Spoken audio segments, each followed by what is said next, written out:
মা বাবা যারা আছেন আপনারা সন্তানের 12টা অধিকারের কথা মনে রাখবেন। বলেন কয়টা?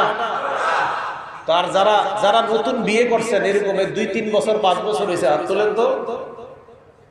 মাশাআল্লাহ, হাত নামান। যারা বিয়ে করেন নাই তারা হাত তোলেন। মাশাআল্লাহ, আপনাদের জন্য এই 12টা অধিকার ভালো করে মুখস্থ রাখেন, কারণ আপনাদের সন্তান ভবিষ্যতে হবে। মাশাআল্লাহ, হাত নামান। আল্লাহ রাব্বুল আলামিন আমাদের সকলকে এই কথাগুলা খুব সংক্ষেপে একটু। 1 নাম্বার আযান দেওয়া, 2 নাম্বার তাহনিক করানো, 3 নাম্বার আমরা যারা দেখব তাকে বরকতের দোয়া করা, 4 নাম্বার আকিকা করা, 5 নাম্বার সুন্দর নাম রাখা, 6 নাম্বার তরবিয়ত শিক্ষা দেওয়া, 7 নাম্বার সুশিক্ষায় শিক্ষিত করা, 8 নাম্বার সমানভাবে সম্পদগুলো বন্টন করা, 9 নাম্বার সন্তানের বিয়ের বয়স হলে বিয়ে করায় দেওয়া, 10 নাম্বার বিয়ের ক্ষেত্রে সন্তানের মতামত গুরুত্ব দেওয়া, 11 নাম্বার সন্তানের ভরণ পোষণের দায়িত্ব নেওয়া, 12 নাম্বার সন্তানের বিরুদ্ধে বদদোয়া না করা। তাহলে একজন সন্তান আদর্শ সন্তান হিসেবে বড় হয়ে পিতা মাতার সেবা করবে, তাদের হকগুলো আদায় করবে।